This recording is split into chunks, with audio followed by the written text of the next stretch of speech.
I'd like to introduce myself. I think I've introduced myself to most of y'all, but for those that I have not, I am Steve Corbin. I am the president of Culpeper County Volunteer Fire Department.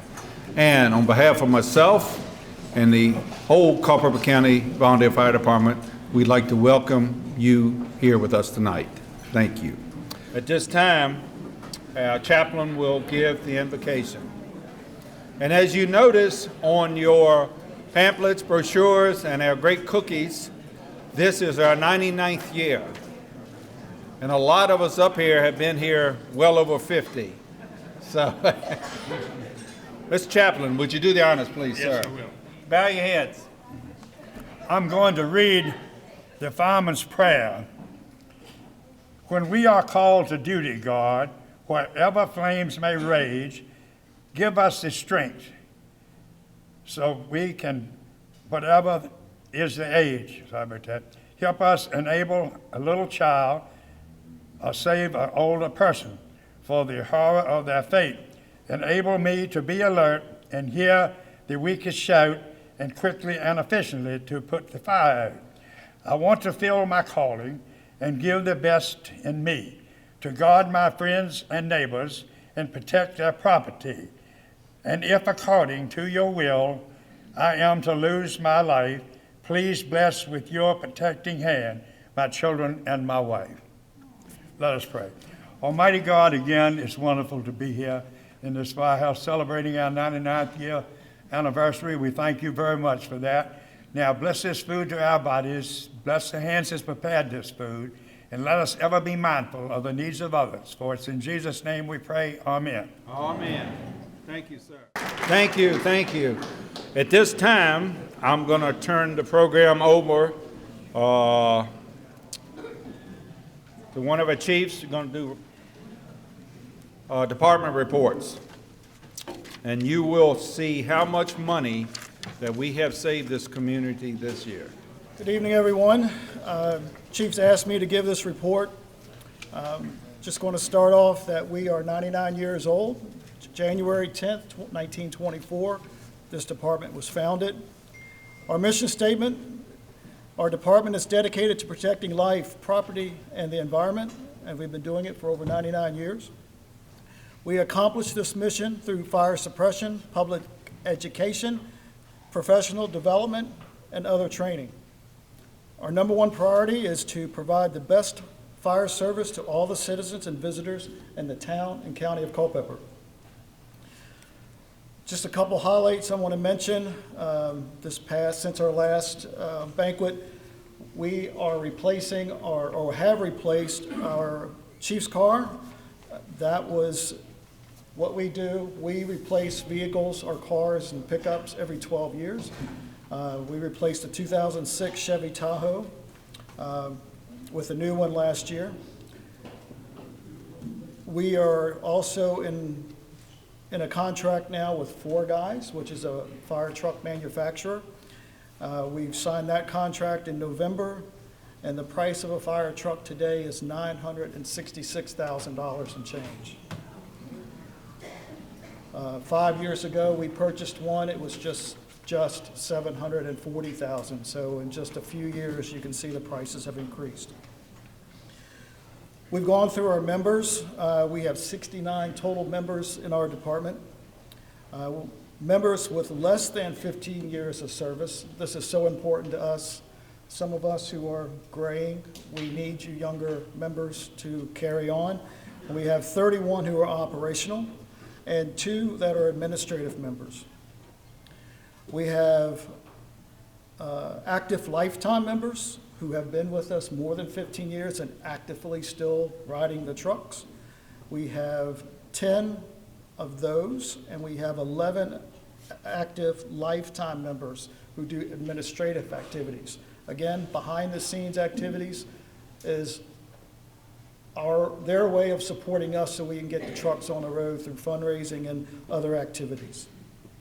Our associate members, same story there. We have 6 associate members and 9 inactive lifetime members. A little bit more about our report card. Last year, we ran 903 emergency fire calls. That breaks down to 692 fire-related and 211 motor vehicle accidents.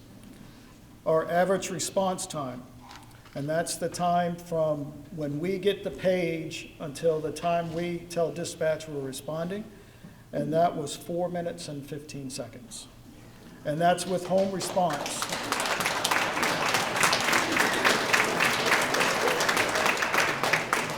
Our average arrival time from the time our wheels start rolling to the time we arrive on location is 4.5 minutes. So the total response time is just under 10 minutes at 9 minutes and 21 seconds. So that's pretty good response time for volunteers. Our average length of calls, this seems a little wrong, but I guess when you average it all up, 18 minutes. Either we're really efficient or we have a lot of short calls. I like to think we're efficient, so. Average personnel that show up for each call is 6 members show up to get the trucks out. And I'm happy to say we responded to all 906 calls last year.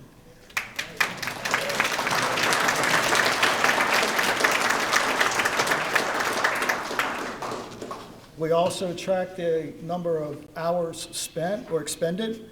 Just for answering calls, it was 6,682 staff hours.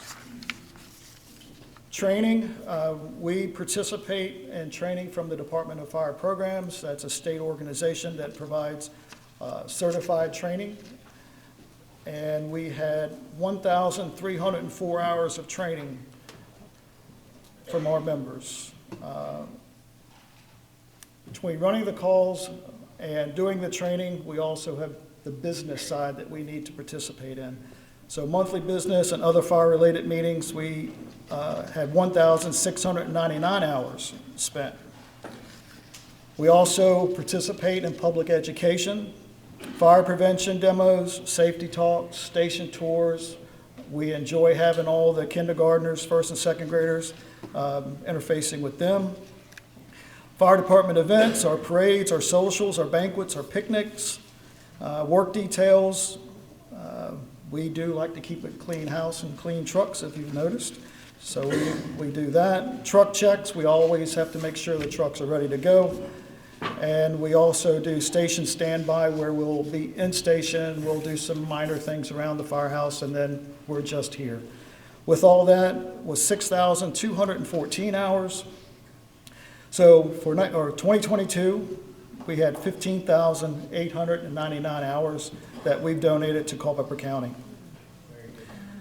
Estimated savings, if we were to take the average pay for a firefighter, we've saved the community $445,000.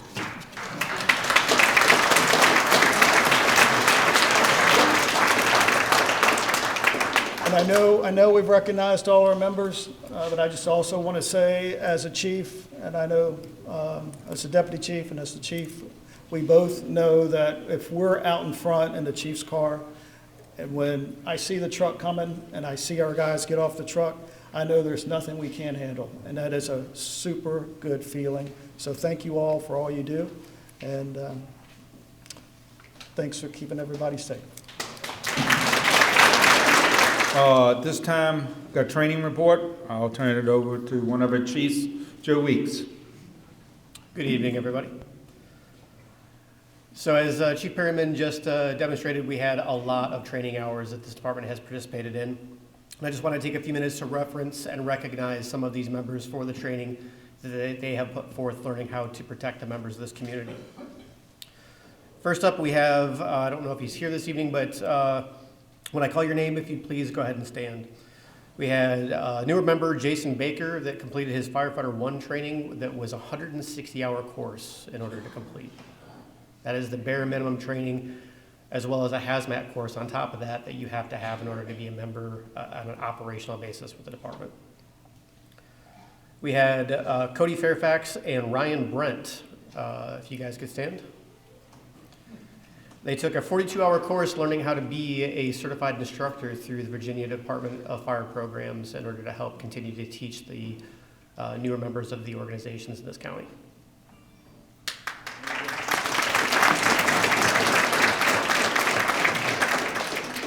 This next class it's called STICTO. It's Strategy and Tactics for Initial Company Operations. It's a course that provides members with the necessary skills to operate kind of as a leader in the front seat of a fire apparatus, leading crews as they run calls. We had Bob Ellis, Cody Fairfax, Ryan Brent, and Mike O'Hara and Austin O'Hara. This was a 16-hour class that these gentlemen went and took.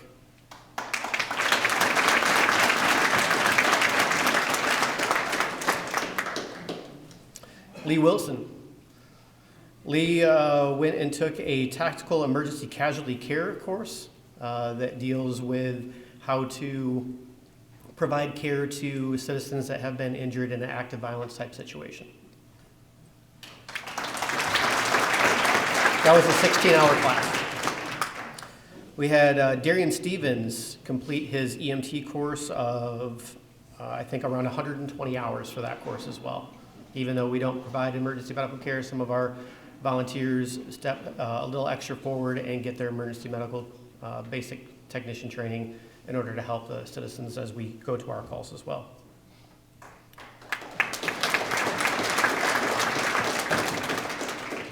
And lastly, we have Chief Perryman, who went to a class called Beyond Hoses and Helmets. It was a 2-day course learning how to better manage different people, different generations, and understanding the time frame and the dedication that it takes to get newer members to come into volunteering into this type of work.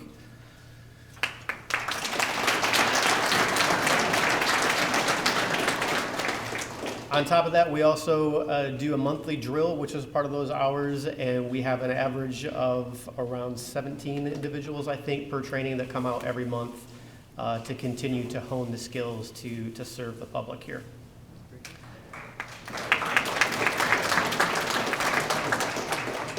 Additionally, some of our members even go and sign up for extra classes that are at a fee to better their trainings and potentially even go out of state for some of these trainings. Some of these trainings can cost over $100, $200 just to register for the class, not to mention the time that it would take to get hotels and things of that nature. So I know Ben Wilson is one that has done that. I know Cody Fairfax is one that has done that. I'm sure that we've had others throughout that time do that as well. But those kind of go under the radar, and those gentlemen do that on their own in order to help continuing to better their craft.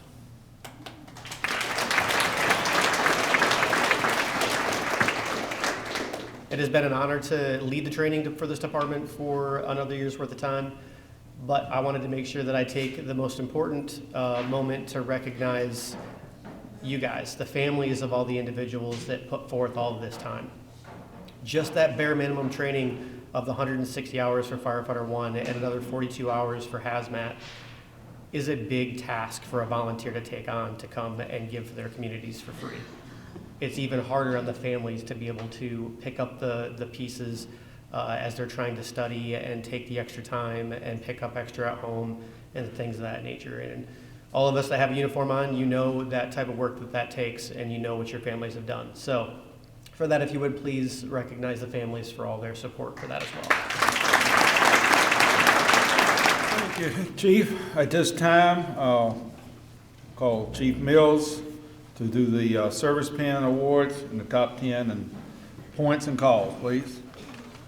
All right, getting service pins in 2020. 20 years of service, Lee Wilson.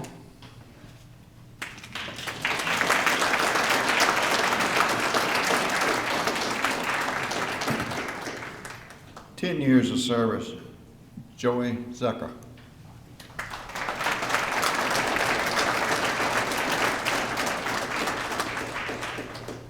5 years of service, Matt Marlowe.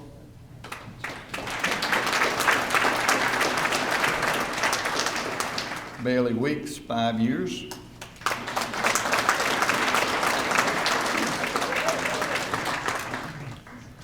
And the next one is one of our ladies, Elsie Burke, gets a 5-year pin.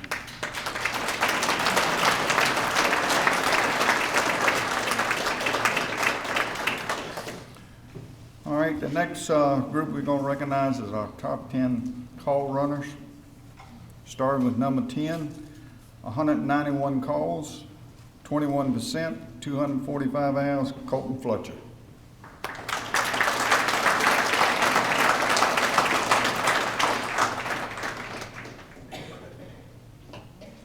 Number 9, run 198 calls, 21.9%, 240 hours, Lee Wilson.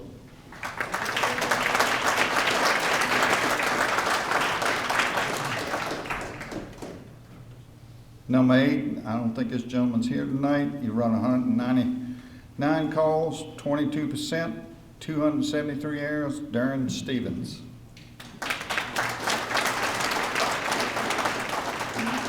Number 7, run 200 calls, 22.1%, 258 hours, Ryan Brent.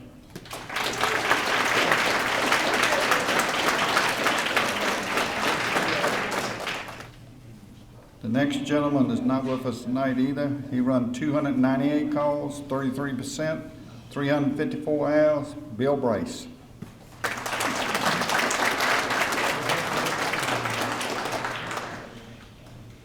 Number 5, ran 322 calls, 35.7, 430 hours, Deputy Chief Perman.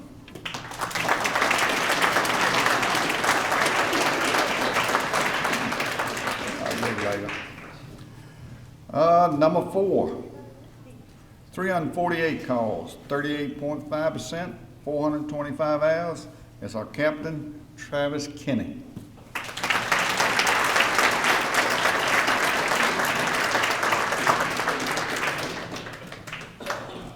Number 3, run 374 calls, 41.4%, 453 hours, our First Lieutenant, Brian Evans.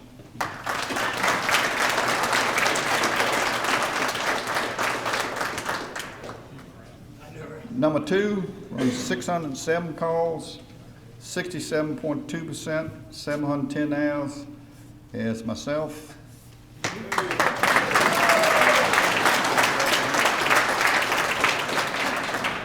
All right, the number 1 caller for 2022 and probably for the last 15 years. Run 648 calls, 71.8%, 774 hours. Our treasurer and number 1 driver, Jack Griffin.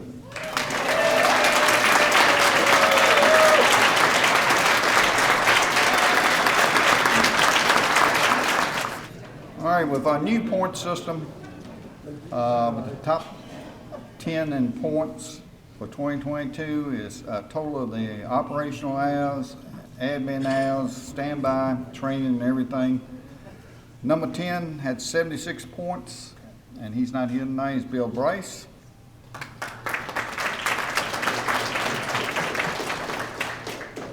Number 9 had 78 points. It's Cody Fairfax.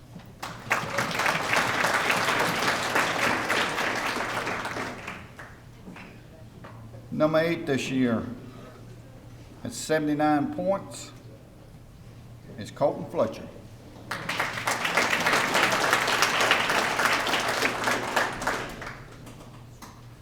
Number 7 this year at 81 points, Joey Bodell.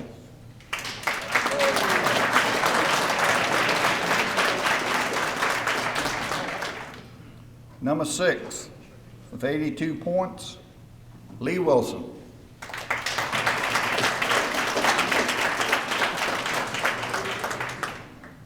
This gentleman's not here again tonight. Darren Stevens had 106 points.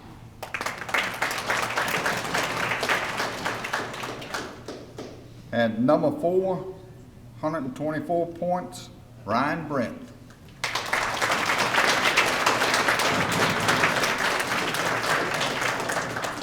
Number 3 at 184 points is Jack Griffin.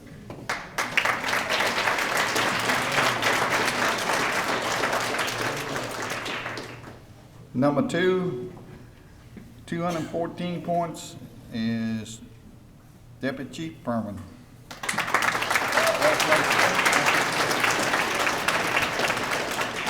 And then number one with 384 points is myself.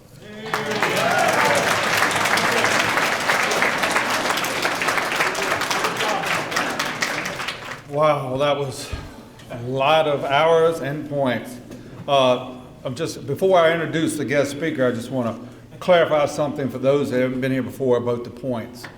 We have a system, or our bylaws we've revised, we have a system in place that every member is involved in some form. And that's why it's a point system, whether it's administrative or whether it's training, whether it's actual fire scene, behind the scene fundraising, you get points because we want everybody involved. At the same time, we have no dead wood in this department, and that's why we have so many members here, and that's why when we call the names, they are truly active members. You don't have an apartment here with 200 names and nothing's getting done.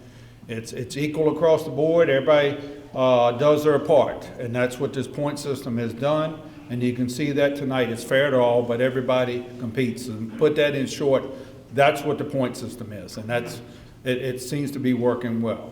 Now, yes.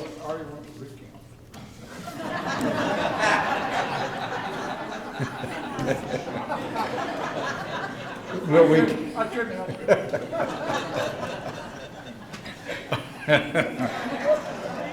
Now, on to our guest speaker.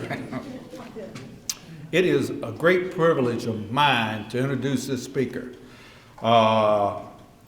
His name is Joe Cradaville. He's also a member of this department, been a member since 1978. Joe's from a family of firefighters. His father served with the New York City Fire Department for 20 years, active service. Both his brother and daughter served with our department, and we're fortunate to have had all of them. He served our department, Culpeper County Volunteer Fire Department, as a firefighter, as assistant chief, and as a training instructor. Joe also worked while he was doing that with Fairfax County Fire and Rescue Department. He served as a lieutenant. This is a biggie. He was a member of Task Force 1, which went to all the earthquakes. I think he even went to Haiti for 2 or 3 months, but that's a privilege, I think, in itself. He is retired from Fairfax with 30 and a half years of service. He is also an instructor with Hazmat IQ, which I think is private hazmat firm, International Association of Fire Chiefs, and he still teaches hazardous material safety around the country, and I mean literally around the country. We're so fortunate to have him as a member of our department, but not only in the county of Culpeper. So with no further ado, Mr. Joe Cradaville, would you come join us? Thank you, Steve. I just got a few notes here. When this was presented to me to be the guest speaker, I was kind of taken aback. I wasn't sure what I could cover.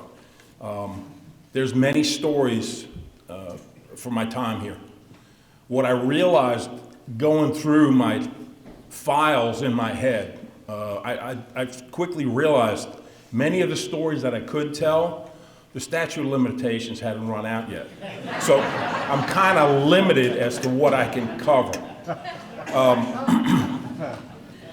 One of the things I was asked, though, was basically to kind of give an overview of what it was like me going through my journey through the fire service and some of the changes I saw as I went through. So I'll kind of go with that route. Some of you may not have an interest in it. A lot of you may not be involved with the fire service, but it may give you a perspective as to what it's like on the other side, what we deal with on a regular basis. Hopefully that's what it will do. So for me, starting out, growing up on Long Island, it was the best of all worlds in my mind. I see people, we moved down here and it was the great place to live. But for me, growing up there was the best place. And like a lot of kids, you kind of aspire as to what you want to do with yourself, what you want to do with your life, right? So as a small kid in the 50s, I'm thinking, well, what am I gonna do? I'm living 30 miles from Manhattan. What am I gonna do? And there's a lot of stuff I could have done going the wrong way, okay? However, one of the keys in my life was a role model I had. That was my dad.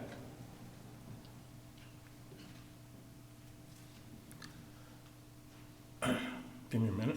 I was hoping I wouldn't do this. Anyway, he was the guy that was there for me, right? He was there to kind of set the tone. And many of you probably went through the same thing with your families. Someone was a role model for you. Well, Pop was hired, New York City Fire Department in 1951. He went through his training, and Proby School then was 6 weeks long.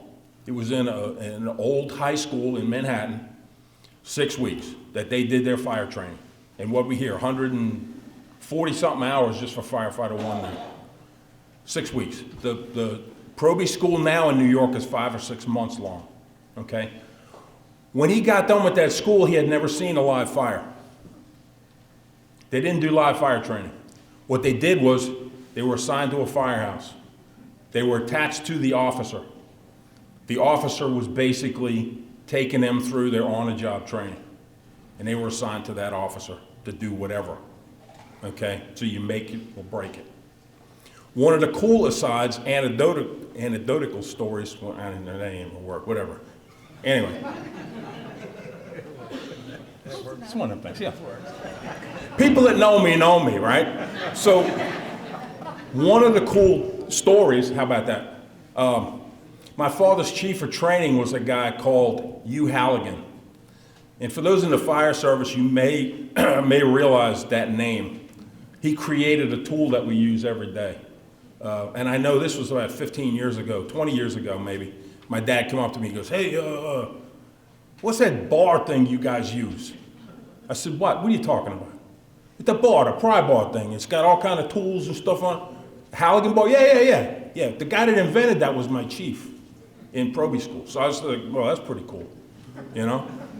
So anyway, they send him out. So he gets assigned to an engine company in downtown Manhattan in what's called the Tribeca area. You may know that, you may have heard it. Nowadays it's a trendy area, high dollar outfit, that kind of thing. Back then it was a lot of electronics, shops, things like that. It was before the World Trade Center, long before the World Trade Center and all that. And I remember periodically going with him. He'd take me into the city. I guess my mom was like, get the kid out of the house. Take him down. And he would go in for certain things, and we'd go to the firehouse. And I'd go in there, and what was the cool thing about it, at this firehouse was, on the far right-hand bay was the fire department museum at the time. They've since moved. But all the old stuff that they had was in there. So what Pop would do was give me to the guy running the museum while he did what he had to do, and I'd play it in the museum. And it was so cool. The point I'm trying to make is this: I had a lot of influence on what I was gonna do with my life coming out of that. Just by exposure, sheer exposure. The guys he worked with became family. And you hear that a lot with fire folks. Family. We'd have Christmas parties. You go to the firehouse for the Christmas parties. To the point that, and I'll speak about 9/11, but going back from memorial services, going to a firehouse, I can do it today. I can go to any firehouse in New York City and walk in there. Anybody can. They'll treat you well. They will treat you well. If you tell them you're a volunteer or you're on a job in a department somewhere else, they'll treat you better. And if you tell them you had your father retire off the job there, your money, your family, they'll take you back and feed you. Just that quick. It'll happen. I can do it today.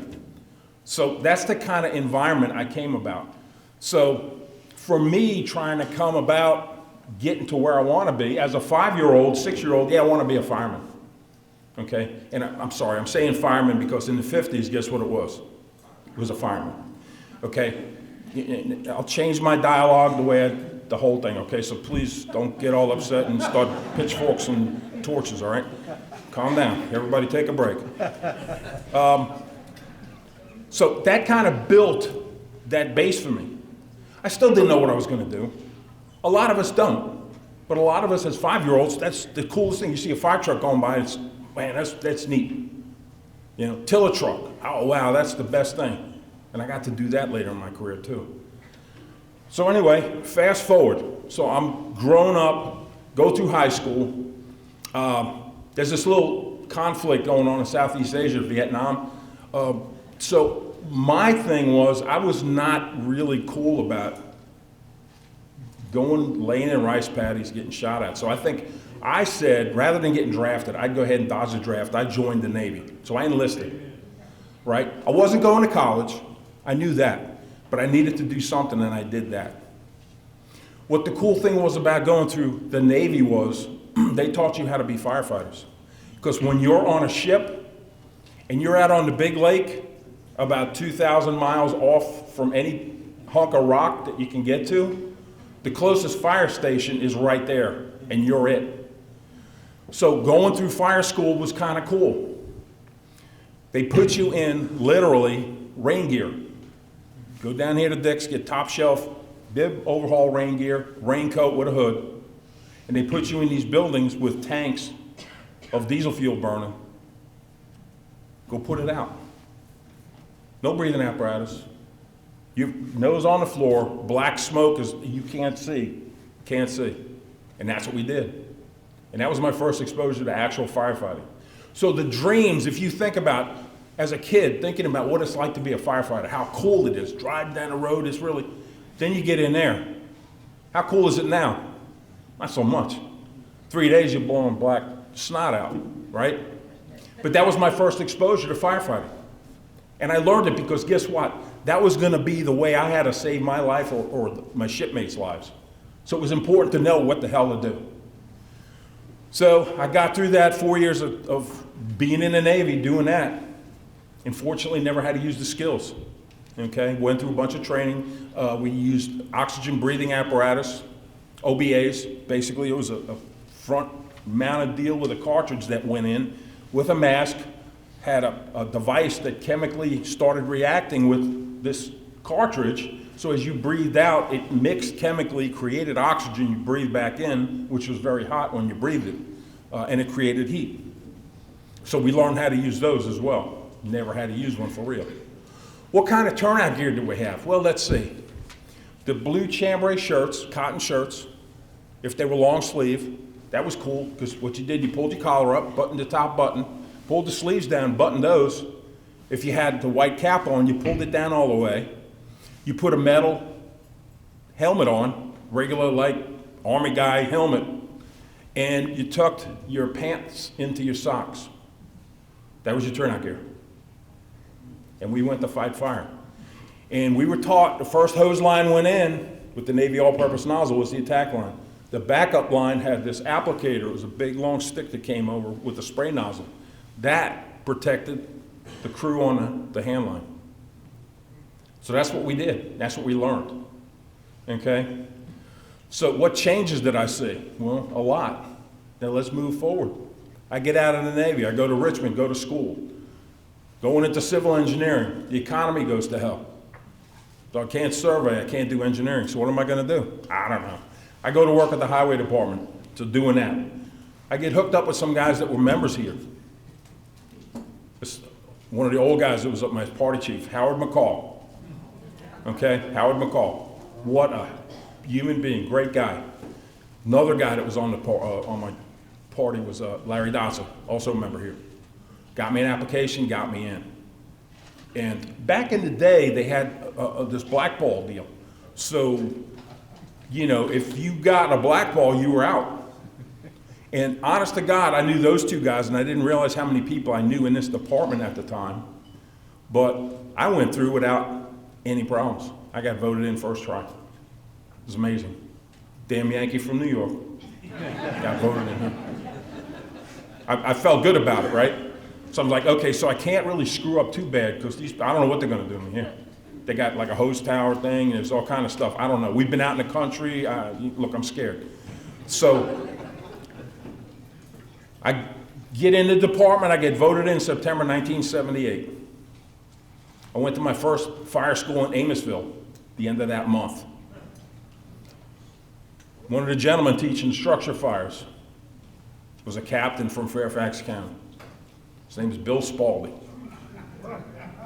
Bill Spaulding was a tremendous individual. You learned, but it was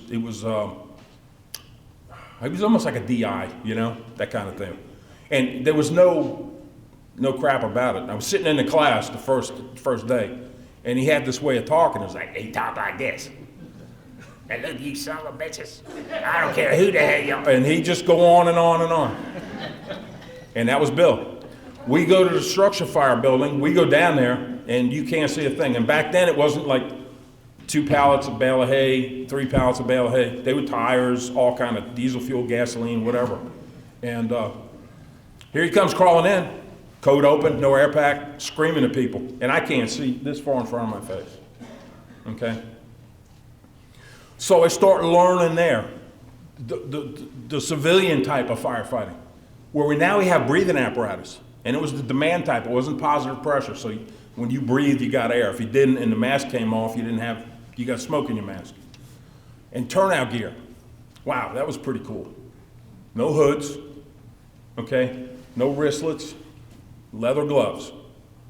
When my dad went to work, when he was on the engine company, he had a rubber coat because he was on the engine company. And he would bring it home periodically, and he's putting bicycle patches on it where it burnt holes in it. But that's what they did. And his helmet, leather helmet, it was form-fitted to his head. I still got it. It fits, but it doesn't fit right, but it fit his head. No webbing. There was ear flaps in it, but basically real thin cotton, and basically that was just to kind of keep the wind from blowing real bad while you're on the tailboard, on the back step.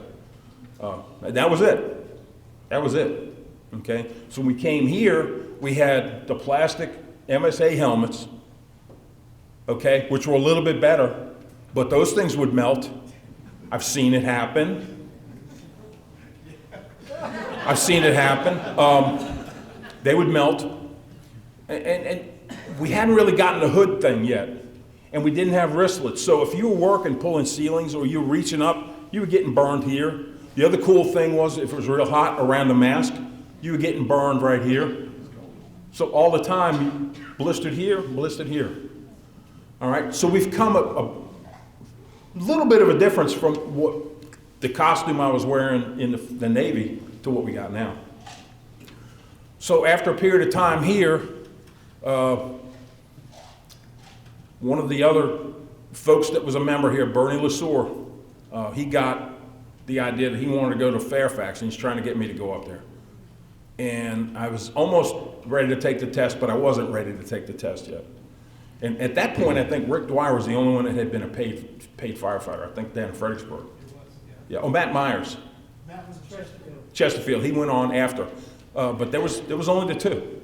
And so Bernie jumped on the thing, and I held off. I held off for about a year and a half. Then I finally took and made the jump and put my application in. So I got hired July 26, 1982, and went to work up there. Now, I was older. I was a month from turning 29. So it's like, you know, thinking to myself, what the hell are you doing? You know, this is young person's game. Anyway, I went on with it. Moved on through. And what I found up there was, guess what? We had hoods.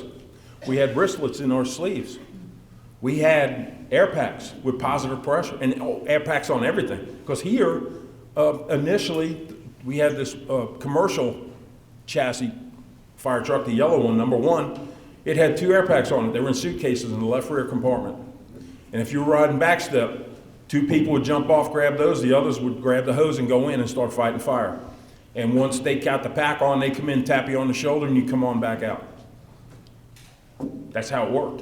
So there's a number of times we were crawling in there with no air packs on, okay? So again, look where we are now.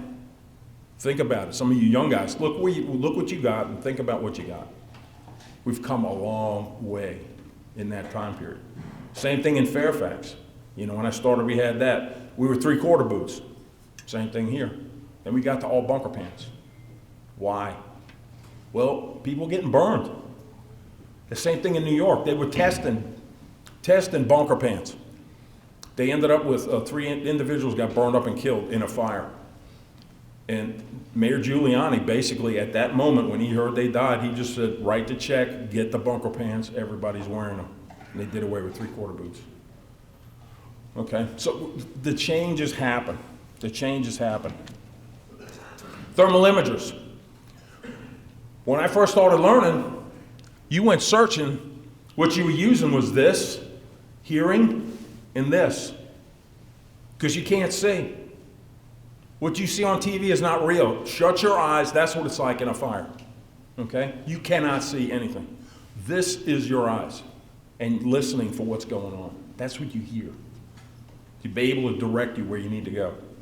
Thermal imagers came about. Great technology, but they were so big and bulky. Now we're getting them, they're in the face piece. It's tremendous, tremendous. But we still got to remember about the basic stuff we got to do, right? Some other changes that happened going to Fairfax. Started seeing females in the firehouse. That was new. That was new. Probably the first time, because I was assigned to Herndon, we didn't have any females there. But I get detailed around. I got detailed to McLean one night. We had volunteers that would come in the old firehouse there, they had bunk beds. And one night I went to bed. We got a call about 2 o'clock in the morning. I swing my legs out, and all of a sudden, this young lady drops down in her underwear right in front of me. And I was like, sorry, honey. Thank God for this wonderful, wonderful day. But it was one of those things. It was, nobody had considered, what do we do? Now they've created the environment where the women have their own place, the men have their own place, okay? But that was all a new whole thing. This is where we started becoming firefighters. Okay, we got away from the fireman thing, okay? Because back, again, when Pop started, that's all there was. There wasn't any women. New York City, I think, hired the first woman in 1982. She retired as a battalion chief. But that was it, okay? For a lot of us, what we perceived before we went to work, if you've never had any experience with the fire service or any touch with the fire service, probably was a whole lot different. How many of you thought that you'd be out in January at 2 o'clock in the morning, 5 degrees with snow blowing around it? I literally got froze to a ladder down here in Elkwood on a house fire. It was 5 degrees out. I got froze to a ladder. I never thought of that. I mean, it's inconceivable. Just the different things you think about. We talked about the family, what the impact of the family is. I mean, for someone in a career service, yeah, you kind of know ahead of time, I'm not going to be here. I grew up in that. For Christmas, in my family, it was the family tradition. The tree didn't go up until Christmas Eve. When we went to bed, the Slappies got put to bed, the tree went up, my mom and dad put everything up, everything was done. If my dad was working, guess what? My mother did it. We don't take that into account, but I saw it. So I knew when I did it, I knew what I was getting into, and I kind of helped. My mother helped my wife get through a lot of the hurdles because she'd already been through it. Okay, so that kind of helped, but the family takes a big hit. And oh, by the way, in the volunteer system, it's impacted even more. Because I knew when I was going to work and I was going to miss Christmas or I was going to miss Thanksgiving. You're sitting at home and the pager goes off. You get up and go. Family's impacted right then. You have no idea that it's happening. So it's real important to understand the impact on the family. It's a big, big, big thing. The other thing, weather-related events. My first big snowstorm in Fairfax, I was working night work. No, I was working day work. And we had a big storm. I couldn't know it was night work. I couldn't get out. I'd been up here, tried to get home. I couldn't get my cars. I had one was buried over here in front of the courthouse. The other one was buried in my driveway. It took me over 6 hours to dig it out the next morning. I didn't get to work. My assistant chief wanted to know why I couldn't make it to work. It never happened again. So you leave early. What does that do to the families? Think about it. How does that impact the family? hurricanes, tropical storms. I got to be at work. What does it do to the families? The impact it has on them is tremendous, tremendous. So keep that in mind. Keep that in mind.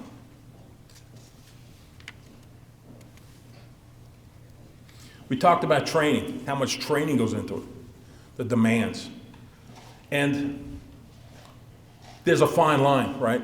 As a volunteer, there's a fine line. You get so much, only so much time you can dedicate, but there's so much you need to know about your craft, that you need to understand how to do things and when to do them. So you try to work as best you can around that stuff to get it in place, all right? But it's tough to do. It's tough to do.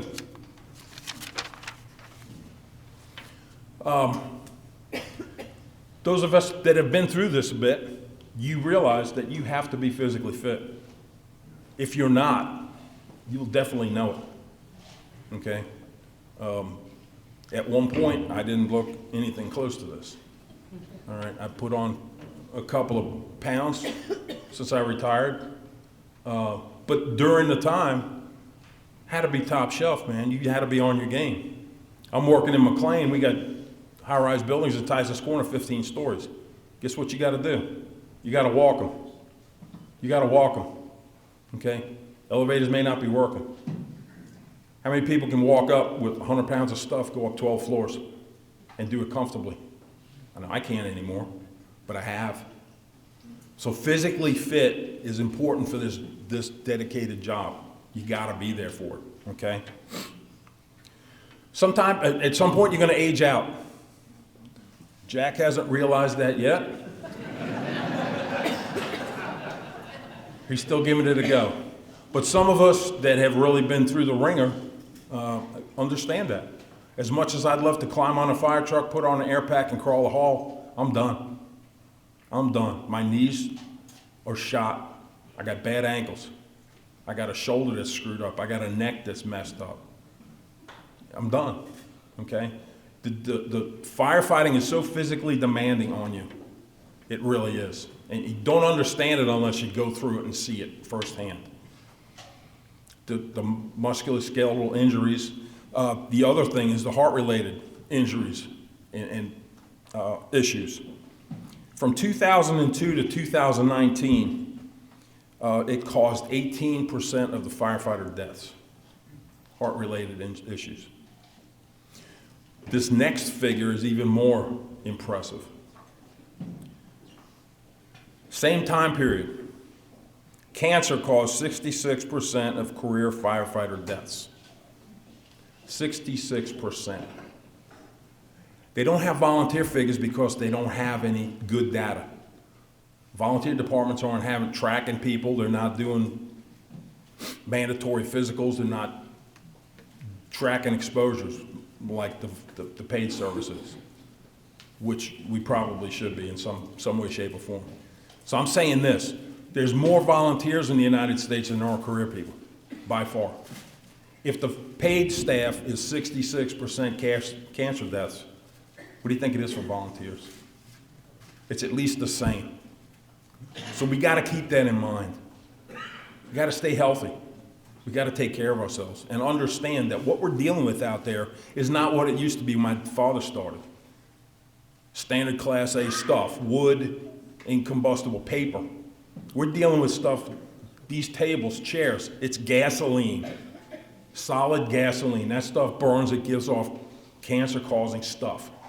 We're ingesting it, we're breathing it, it's going through our skin. We gotta understand that, okay? Firefighters have a 9% higher risk of being diagnosed with cancer and have a 14% higher risk of dying from cancer than the general U.S. population. So it's something to keep in mind. For myself, like a lot of people on 9/11, for me, I was working. I wasn't at the firehouse. We had our monthly hazmat drill, so we were at Fairfax Training Academy with our drill. Somebody came in and said the plane hit the World Trade Center, so we went down and watched the second plane hit. And we went on after that. We found out, obviously, the Pentagon got hit, and we went back to our firehouse. I was on the hazardous material unit. We never moved. We found out later on the FBI had requested us 5 separate times to come to the Pentagon to assist them. because they knew our capabilities. The Joint Terrorism Task Force trained with us every month for about 2 years before 9/11. So they knew what we could do. We could come in and free up their agents. The county would not release us to go to the Pentagon. And we were mad. We were like, why not? Well, you start thinking about what's in Fairfax County. Well, I retired from McLean. There's a little enclave in McLean called Langley. Anybody ever hear that? Yeah, there's a building complex there that's got 3 letters associated with it. Probably a mile and a half from there, Ethel Kennedy lived. Dick Cheney had a place. About same distance away, Senator Robert Byrd. About 2 miles away, Colin Powell lived. Other buildings in the county. So what the county was doing was, well, we don't know what's going to happen next. We want to keep our resources in-house. So that's why we didn't go anywhere. But we were like everybody else watching the TV. And when the first building came down, I was standing at Station 34 in Oakton with a buddy of mine. And as it came down, he said, we just lost a lot of friends. And fortunately for me, I only lost one guy I knew. But I know a bunch of people that were there. One guy was trapped in there for 6 hours. He was with the crew, excuse me, from Ladder 6, and a crew in the North Tower in Stairwell B. And they were trapped. There was about 13 of them, and made it out. He's still alive. But I had an opportunity to go back a week after the fact. The Union sent folks up, and basically what they were doing was supplying counselors and chaplains to go down to the site right off of West Street. If you ever, I know you've seen the pictures going down West Street. There was like an arch bridge down towards where the site was. That was right over by Stuyvesant High School. And we were going just past that. There was a spot on the side that we dropped the folks off.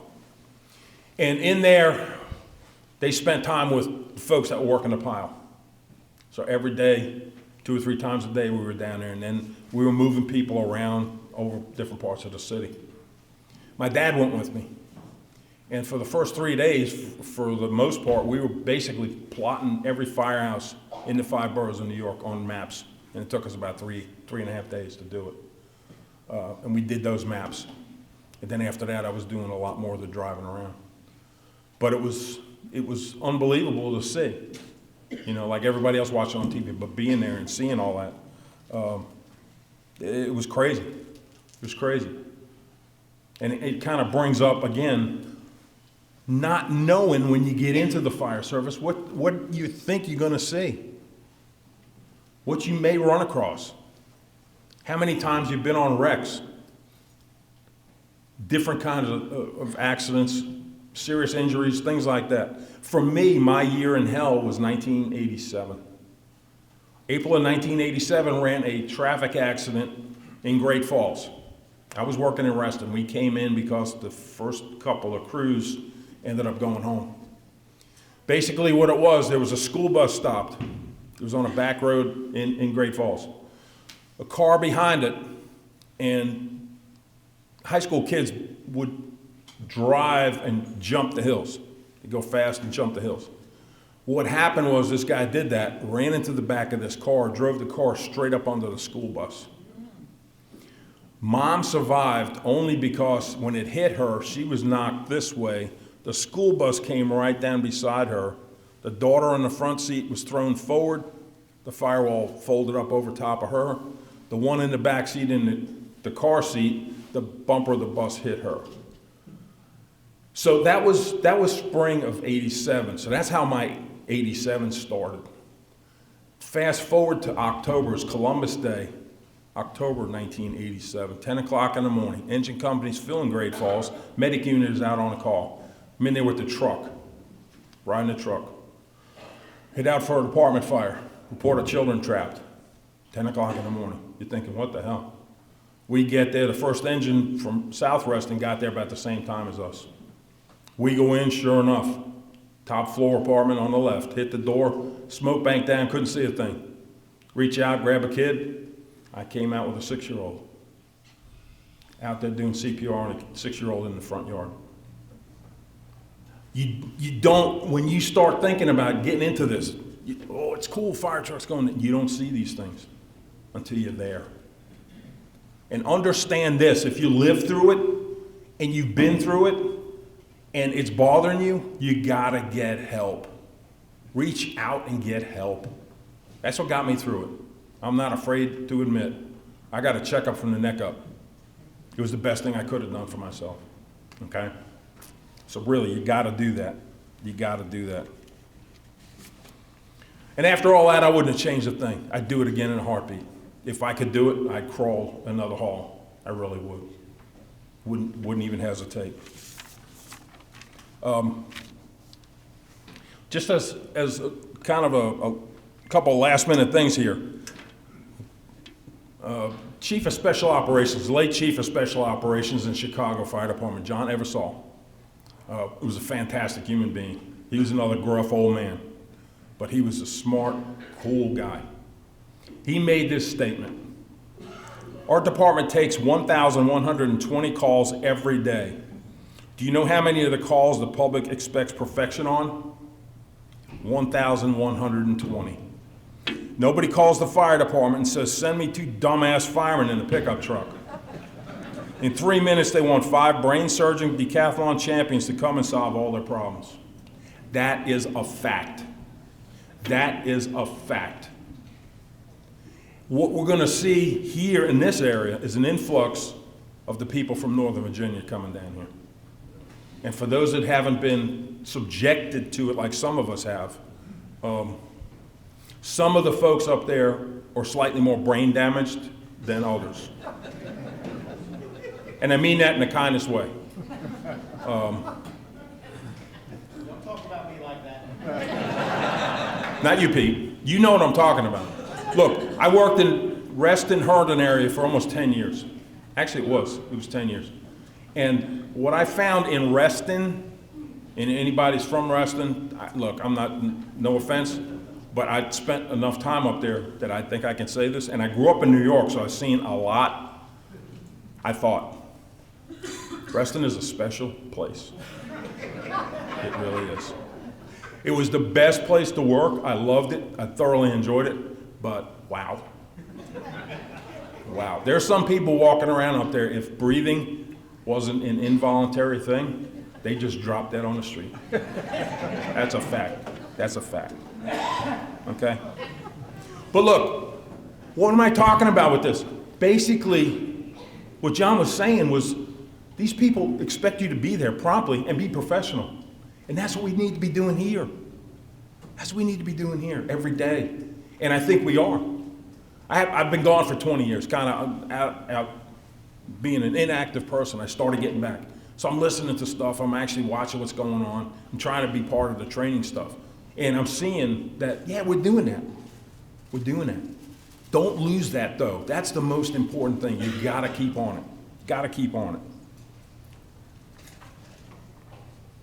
The last thing, it's a thing I heard. It was a video from an FDNY Proby school, the instructor, giving the students a little pep talk at the end of the day. And it's been kind of taken out, and I've adopted it for just the fire service, period. But basically, for those of us that are in this profession, one day you'll be old. One day you'll be frail. And you will be slow. Someone will ask you, what did you do in your day? What did you do in your prime? When you were young, strong, and fast. And you will tell them, I was a firefighter. And when the day is done, the page is turned, that will be enough. Thank you. Aren't we fortunate to have this individual with us and with the county and assisting in training? At this time, we've got a special presentation tonight. I would ask that Pete Kirby and Larry with the Virginia State Firefighter Association come up. We've got, where'd Richard go? He's over here. Y'all come forward right up here, please. Thank you, Steve. Yeah. Steve knows how tall I am. I appreciate that. Ladies and gentlemen, Joe Crowderville.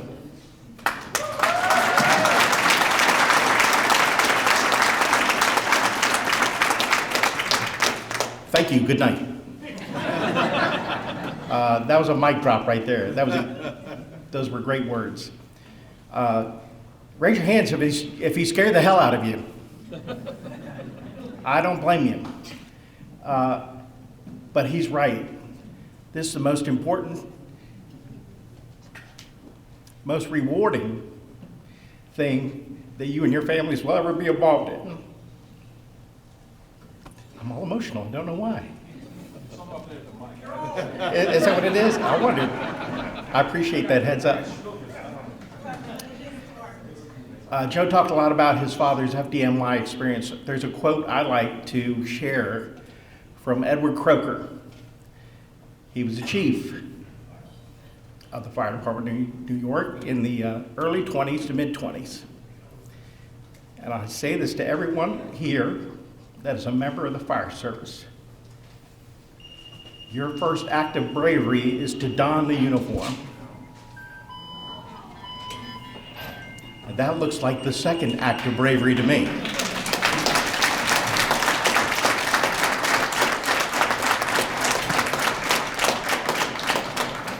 Ladies and gentlemen, the best dressed duty crew of any duty crew on duty tonight, anywhere in Virginia. Joe gave a lot of poignant words. He did say a lot of scary things. I don't want anyone here to think that you should second guess yourself for what you've done. What you're doing is important. Yes. It's essential. You make a difference every day in this community. When I heard Chief Harriman and Chief Weeks talk about what's gone on here the last year, I'm so proud of you.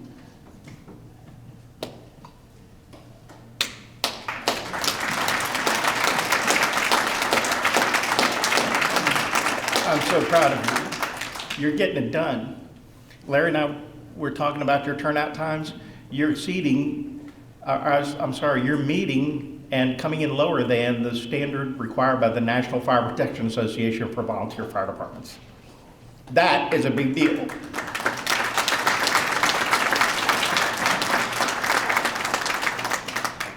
But you didn't want me to talk about all that. That's not why I'm here. I'm here because I want to share something very special with you all tonight. You know, we try every day in the volunteer fire service to locate the funds that we need to continue to run emergency calls. And it doesn't matter what it's for. If it's to buy a hose, if it's to pay for a truck, if it's for turnout gear, if it's for fuel to go up and down the road. It's a challenge for us in the volunteer fire service every day.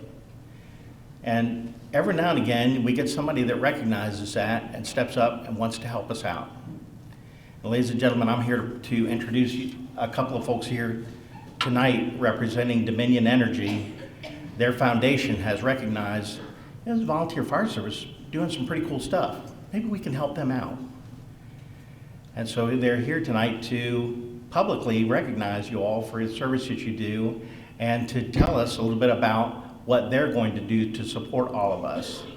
And so right now I'd like to introduce, we have Richard Dickerson from Virginia Power, and we also have Sarah Marshall from Virginia Power. And with me also tonight is Larry Gwaltney, the Executive Director of the Virginia State Firefighters Association. And I want to turn this over to Sarah now and ask her to share a few remarks with you all about what she's here to do tonight. Sarah? Thank you, everyone, for having me and having Richard here from Dominion Energy. Just being here with you all tonight, all I can really say is wow. We pride ourselves at Dominion Energy on what our crews do, going out on the coldest days, on the hottest days, in the worst weather to get power back on. But that's nothing compared to what you all do. Listening to your numbers tonight, there are people who have donated their time outside of their workday for more hours than our guys even get on vacation. The amount of time I know from working both outages and storms, the toll it can take on a family, but what your families go through is so much more because it's so much more time. So Thank you to the families who have also dedicated their time, maybe not knowing that they were going to do that when they became a family, so thank you. At Dominion Energy, we could not do our job without volunteer firefighters. I live in Louisa County. We have both paid and volunteer firefighters, and anytime I've needed someone, it's been a volunteer that's shown up. When we're working storms, we're working alongside our volunteer firefighters to make sure that you all can do your job by clearing lines out of the roads, and you guys make sure that we can do our job by getting the roads clear so that we can get through. We feel like we have a true team with our volunteer firefighters, and we hope that you all feel that you can count on us as team members as well. Because of that, we know how expensive things are for you all and that it gets more and more expensive every day. Unfortunately, we cannot donate enough to buy a new fire truck, but we are here to say that we want to make sure that you all have the best chance you can to get the funds that you need. And we're proud to partner with the Virginia State Firefighters Association in starting a small grants program specifically designed for volunteer firefighters. And to start that program, Dominion Energy is going to donate $50,000. Again, it's not much,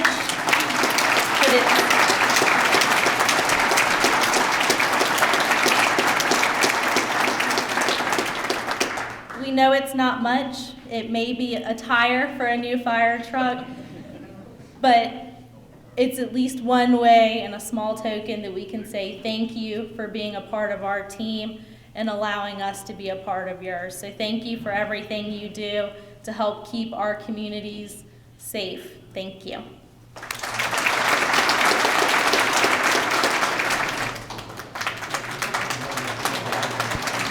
Thank you, Richard, Sarah, Larry, and Pete. Pete wanted me to say something, but what I want to say is thank you for Thank the department. letting us be a part of your program tonight. I was impressed with a lot of the numbers that I heard tonight, the activities that are going on. The support you get from your community is outstanding, and it takes that, and the commitment of your members are just above what I've seen for a lot of departments. And the other departments that are represented here tonight, if you'd like to apply for this grant program, go to vsfa.org to the website, and it's right on the front page of the website. The application process and all the details are on there. So that's all. Thank you.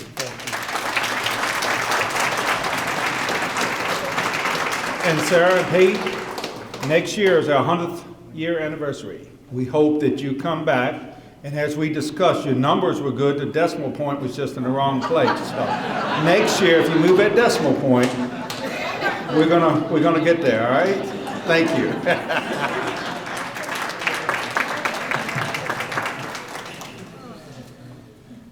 All right, I'm getting ready to close this out. So with that, I'm gonna leave you with one thing. Downstairs in our meeting room, if you have a chance to go down the elevator or if you go down and walk in there, above our door, it's a big stencil with the word pride, Pride. Now let me tell you what it stands for. Not only does it stand for pride, it stands for professionalism, stands for respect, it stands for integrity, it stands for dedication, and it stands for excellence. That's who we are. Good night. Thank you for joining us.